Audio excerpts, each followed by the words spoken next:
Hello, and welcome to Episode 1 of Sorastro's Marvel Crisis Protocol painting series. In these videos, I'll be painting miniatures from Atomic Mass Games' Marvel Crisis Protocol miniatures game, starting with Captain America. When painting the miniatures, I'll be aiming to control the saturation and contrast levels to help create a bright, clean look in keeping with the genre. And for this series, I'll be indulging myself by aiming for an above tabletop standard. There are of course a myriad of options when it comes to painting miniatures, however, and I can recommend looking at the developer's own live painting streams for lots of additional ideas and techniques to help get you painting, no matter how new to the hobby you might be. Let's take a brief look at how I've chosen to paint Captain America. After assembly, I've chosen to prime the figures in black, followed with some grey and white zenithal highlights sprayed from above, which regular viewers will know is my preferred way of preparing the figures, but isn't essential. We'll then apply the base colours, and I'll be using a somewhat dark and desaturated palette to give me room to build up the contrast with the highlights.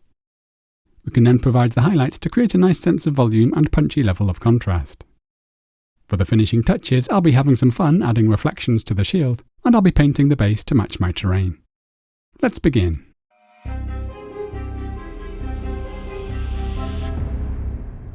The Learn to Play rulebook does a great job of showing how the miniatures should be put together, and the topic is also nicely covered on the Atomic Mass Games YouTube channel, so there's really not much more for me to add regarding assembly. Once assembled, I sometimes like to use a little brush-on matte varnish to fill in any gaps left between the parts.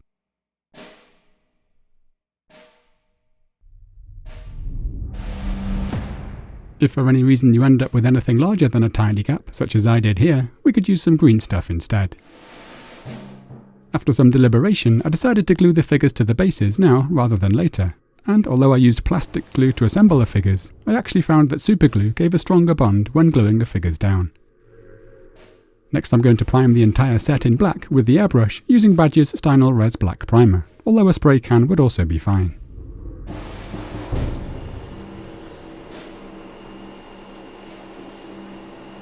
I'm now providing some zenithal highlights by first spraying a mid-tone grey, in this case Vallejo's Cold Grey, from a rough halo around the miniature. I like to do this because it helps us to see all of the details a lot more easily, and it also opens up the option of our exploiting the resulting pattern of light and shade. Having said that, a plain prime in black, white or grey would also be okay, bearing in mind that it's easier to achieve brighter looking colours when working over a lighter coloured prime. I'm now maximising the contrast by spraying some pure white directly from above, using Vallejo's Dead White.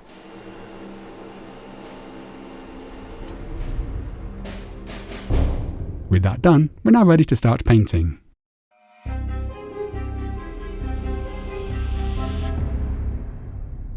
I'm going to begin by painting the skin using a roughly equal mix of Bugman's Glow and Cadian Fleshtone. I'm using a wet palette by Redgrass Games, and my go-to brush, which is a size 2 Series 8 by Rosemary & Co. It's entirely optional, but sometimes I like to mix in a little flow enhancer, which just alters the surface tension of the paint and allows it to flow more easily over the surface of the miniature. This can be thinned with water, and we only need to add a small amount.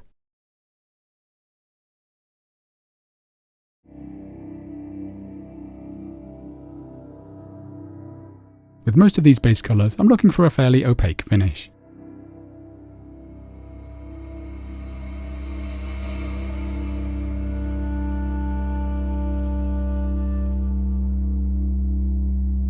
For the white top, I'm using Vallejo's Blue-Grey Pale.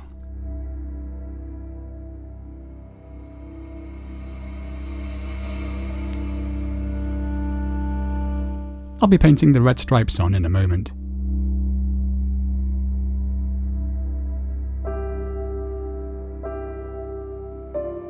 I'm also using this for the middle stripe and central star on the shield.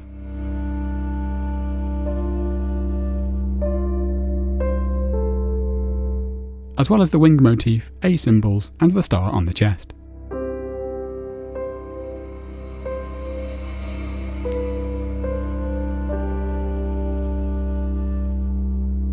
For the blue sections on the model, I'm using Vallejo's Medium Blue, which I'm going to darken and desaturate with some black in a roughly 3:1 ratio.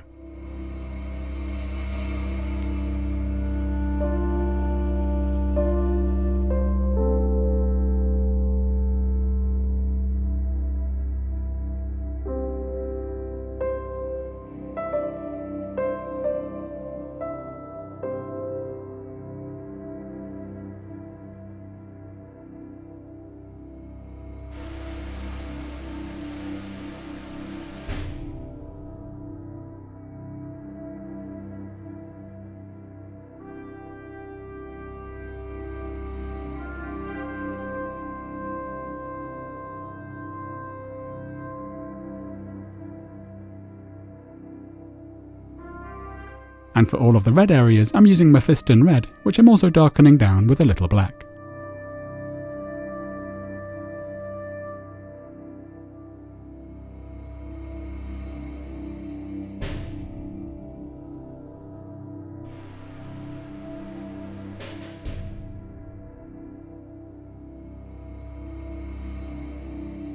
I'm now carefully painting the stripes on the torso.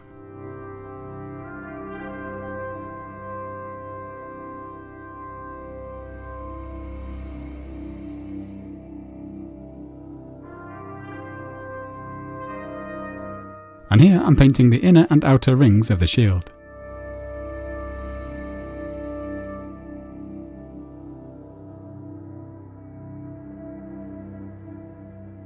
And I'm now painting the red circle on the shoulder symbol.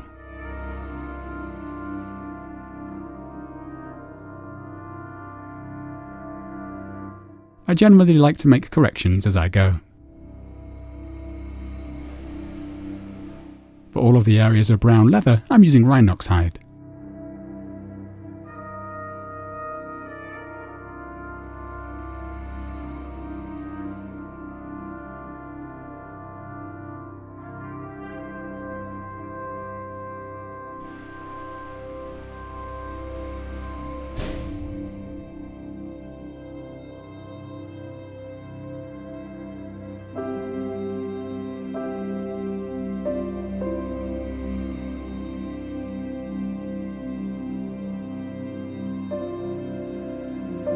Here I'm mixing a mid-grey tone by darkening some of the blue-grey pale with a little black and a touch of the medium blue, and I'm using this for the metallic details on the belt and straps.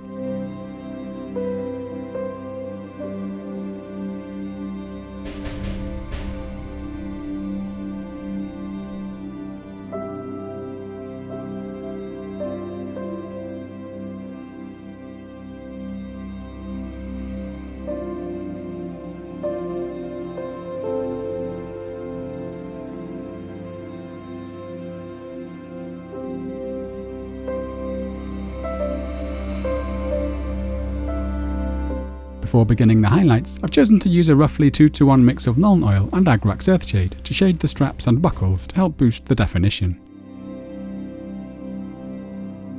This gives us some quite useful dark lining in the recesses.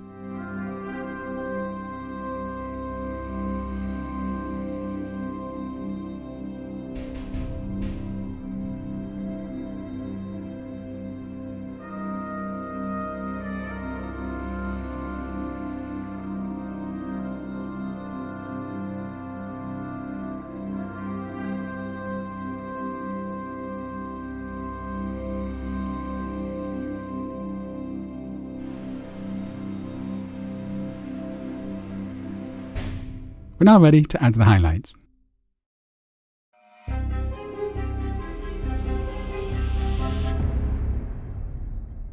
I'm going to begin by highlighting the blue outfit, firstly by building the dark to mid-tones by increasing the amount of medium blue in the original black and blue base tone mix. I'm going to do this in a couple of stages until I reach a broad highlight of pure medium blue. Notice that the paint appears a fair bit brighter when it's wet.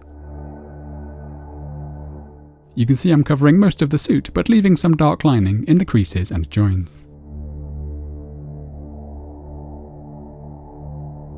A quicker alternative to this way of working would be to begin with a lighter base tone, say of pure medium blue, then applying a dark wash with something like Drakenhof Nightshade. I've only chosen this approach because I want full control over the light and shade, and a cleaner looking finish than we sometimes have when using a wash.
Here I'm using a much thinner layer to soften out this transition on the back of the head.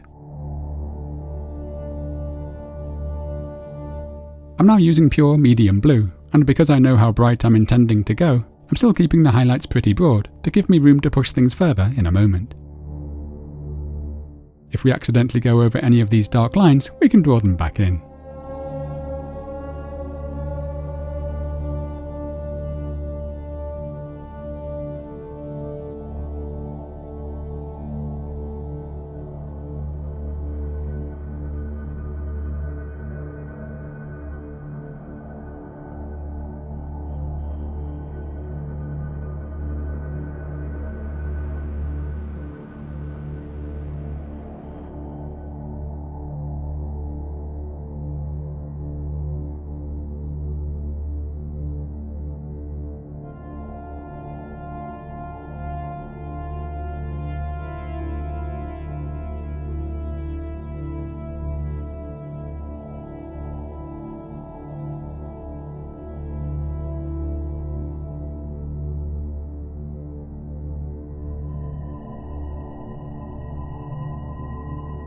I'm now going to begin pushing up to some brighter highlights, firstly by transitioning up to pure magic blue in a couple of stages.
This is now pure magic blue.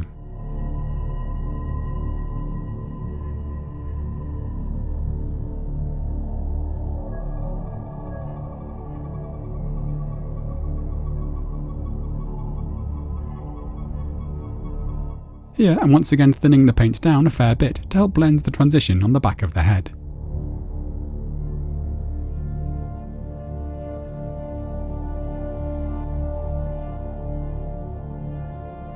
You can see that the highlights are gradually reducing in size as I focus more on the upturned parts of the model to help create a nice sense of volume.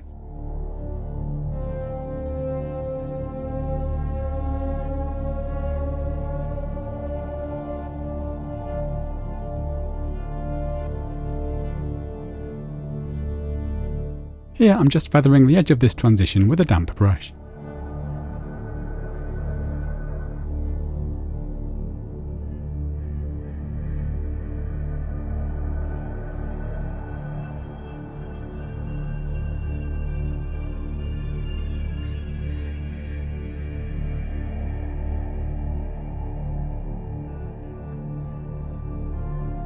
You can of course stop highlighting whenever you like. I'm now going to begin working up to my brightest highlights by adding increasing quantities of Vallejo's pale blue.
I'm concentrating the brightest points of light mostly around the head and shoulder area.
This is my brightest highlights tone.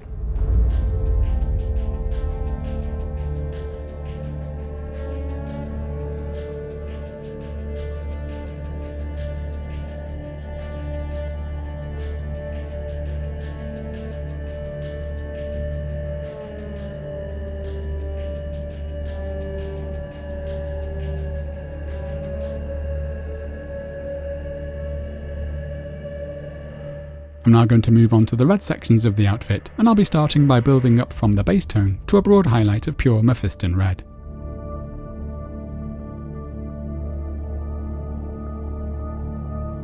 Even more than with the blue, this will appear quite a lot brighter when it's wet.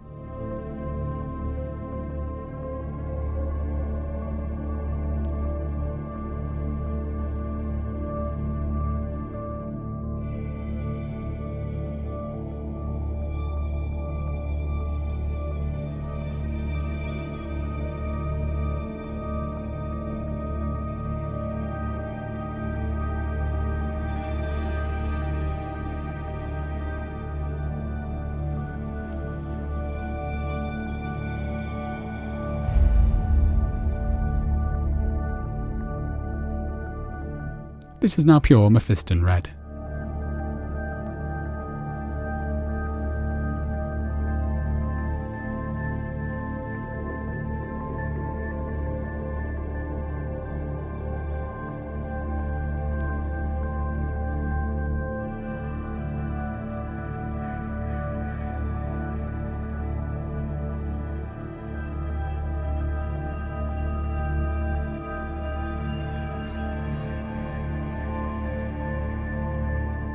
I'm now going to add some Evil Sunz Scarlet for the brighter highlights.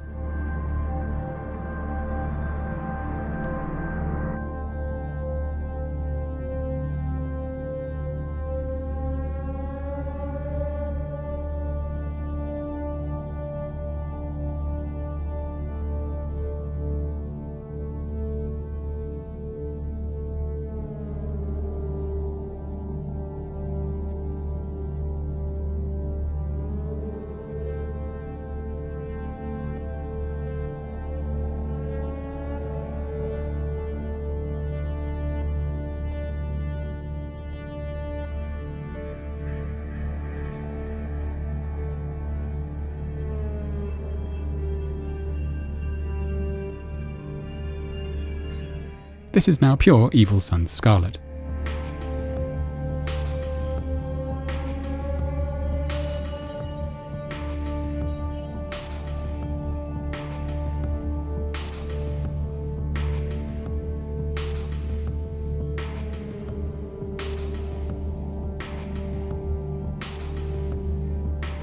Finally, I'm mixing in some Ivory for the brightest highlights. This will naturally appear quite pink, so needs to be applied quite sparingly.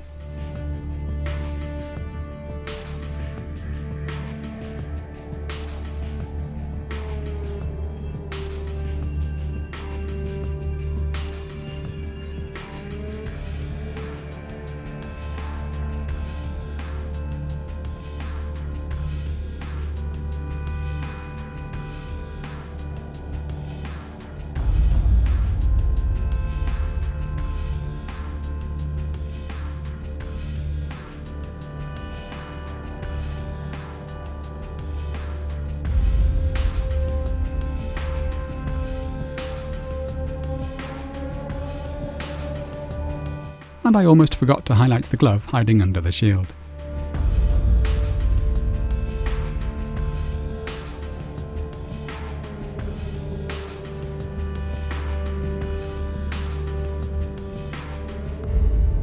Next I'm going to highlight the white areas by simply adding Ivory to the blue-grey pale base tone in a couple of stages.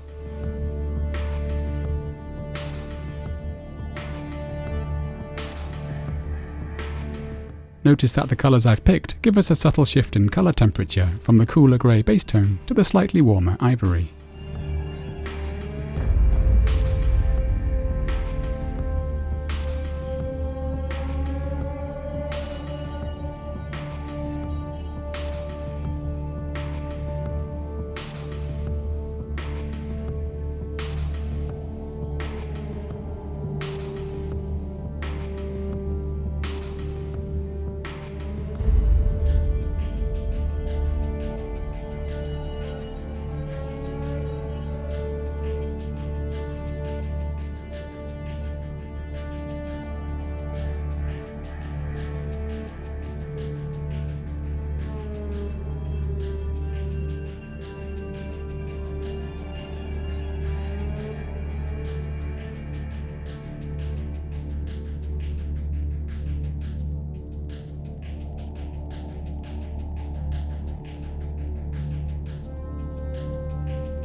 My brightest highlight tone is almost pure Ivory.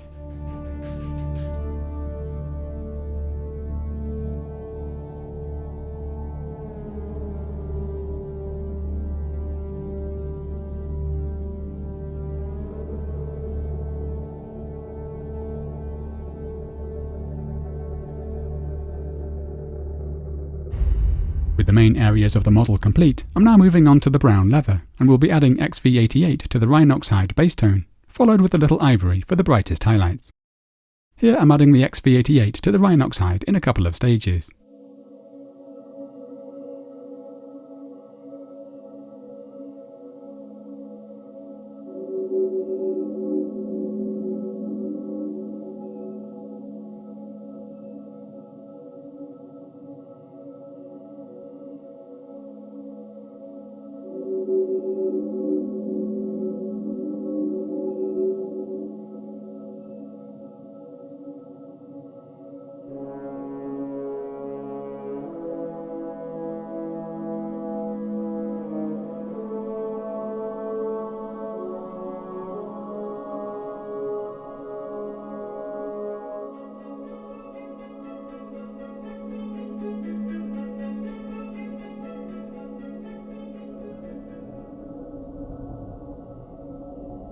This is now pure XV88.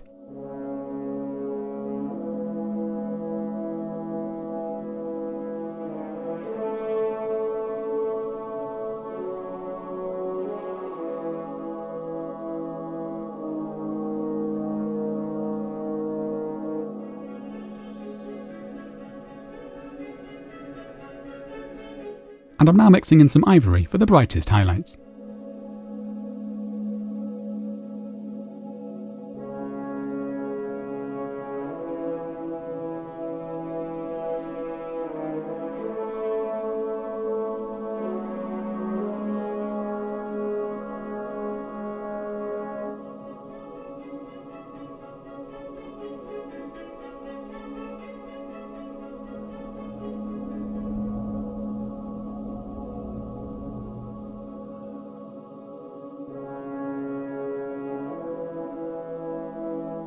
Next I'm going to create a grey coloured gradient using blue-grey pale mixed with black for the darker end, and I'll be adding ivory for the lighter.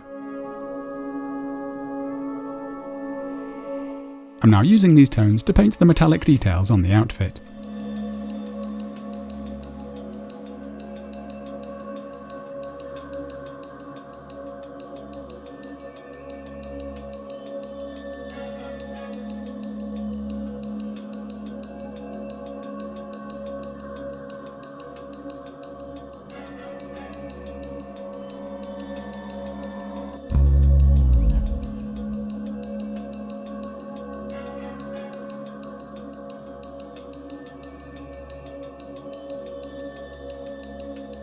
For the belt buckle, I'm creating a gradient which gets lighter towards the lower half.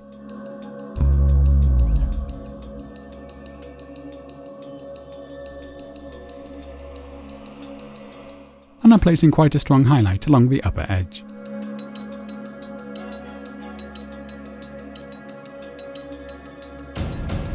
I'm now moving on to the star on the chest.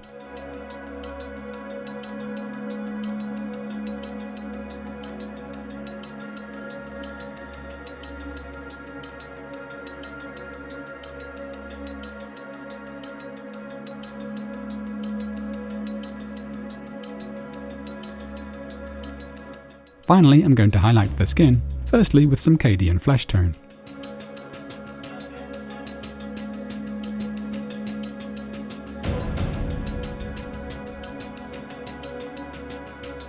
And I'm going to lighten this with some Kislev Flesh.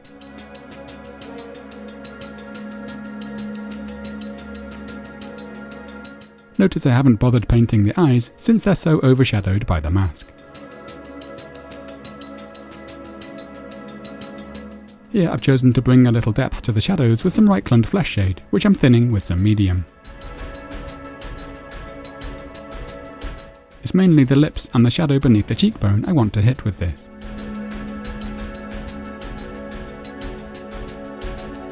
And I'm now adding a few final highlights with some Kislev Flesh mixed with a little white.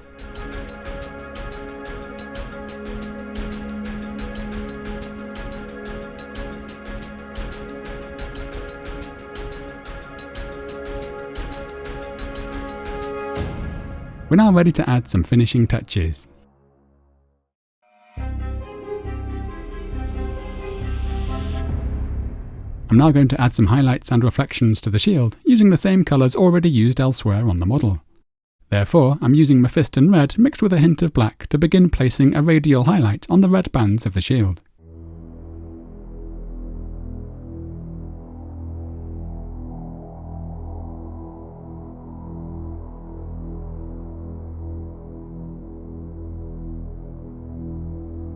I'm now moving up to Evil Sunz Scarlet, shrinking the size of the highlight as I do so.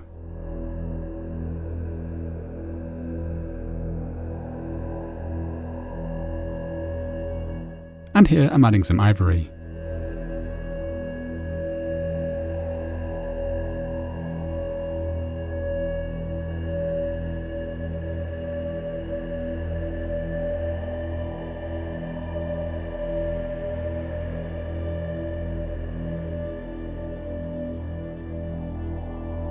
For the middle band, I'm once again adding ivory to the blue-grey pale base tone.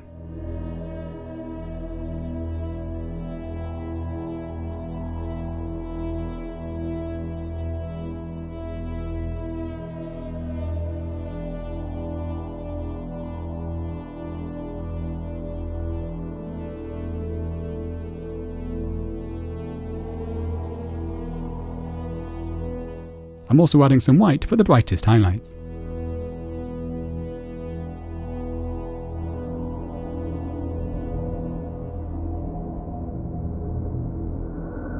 And I'm now beginning to add a few highlights to the centre of the shield, once again using medium blue, magic blue, and eventually some pale blue.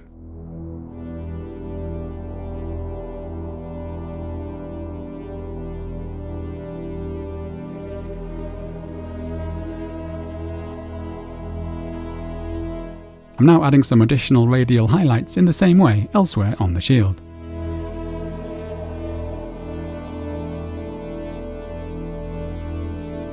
You can see I'm varying the thickness and spacing of the highlights so it doesn't look artificially uniform. Here I'm mixing some black and medium blue into the blue-grey pale to deepen the tone in between the highlights on the middle band of the shield.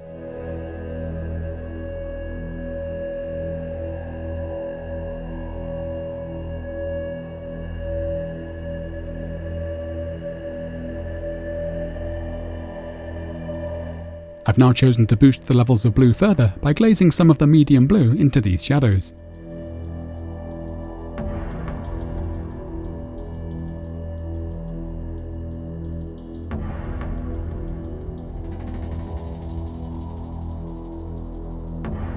And I'm now deepening the red by mixing in some medium blue along with a touch more black.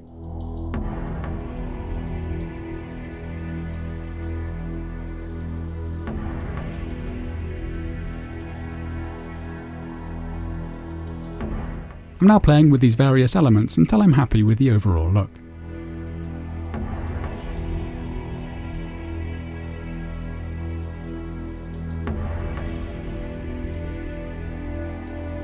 I'm also adding some bright edge highlights using the side of the brush tip.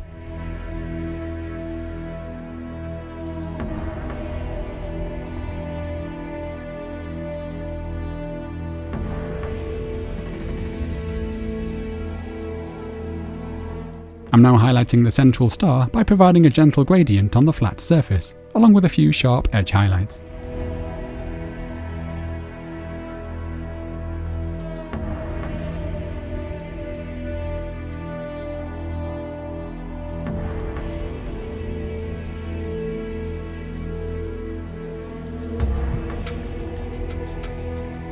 Next I've chosen to glaze some Yriel Yellow onto the reflections of the shield. I'm thinning this heavily with some Larmian medium and applying it in a couple of thin layers.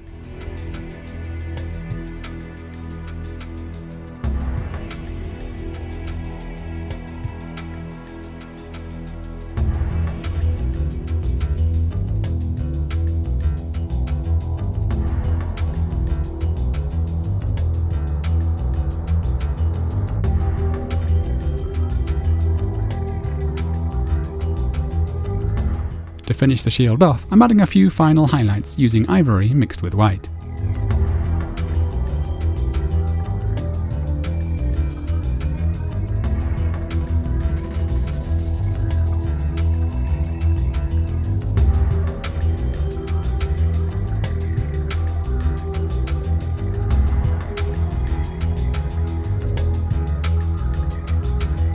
I'm now going to paint the base using Stonewall Grey, since that's the main colour I used for my terrain.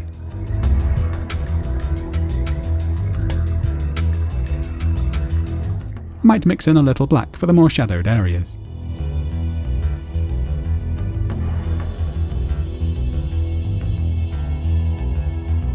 And here, some of Vallejo's Bonewhite, just to create a little variation in tone.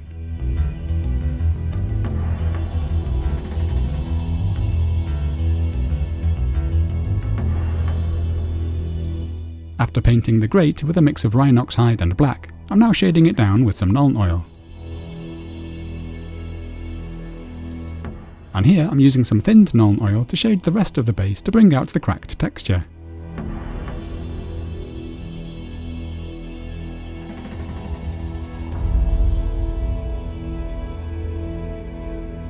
This might mean the base needs brightening up again afterwards. And here I'm adding quite a bright edge highlight.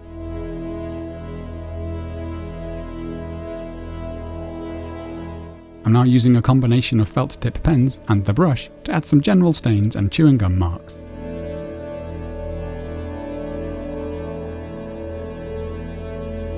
And I like to paint the rims of my bases in black. Finally, I'm brushing on some thinned PVA and providing a light sprinkling of Urban Scatter by Jarvis.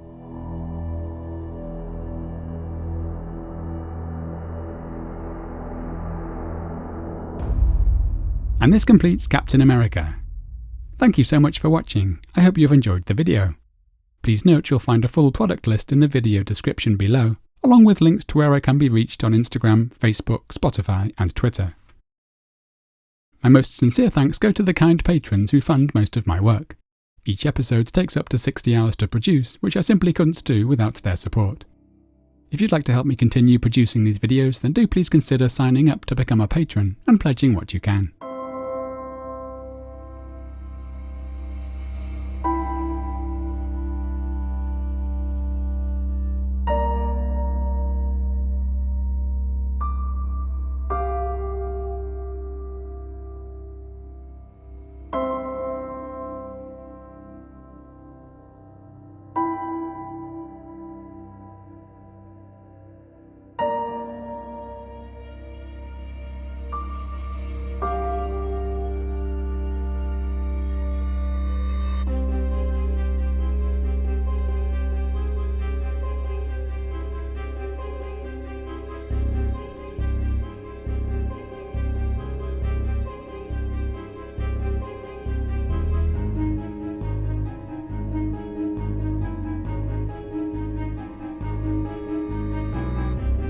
Join me again soon as we continue painting miniatures from Marvel Crisis Protocol.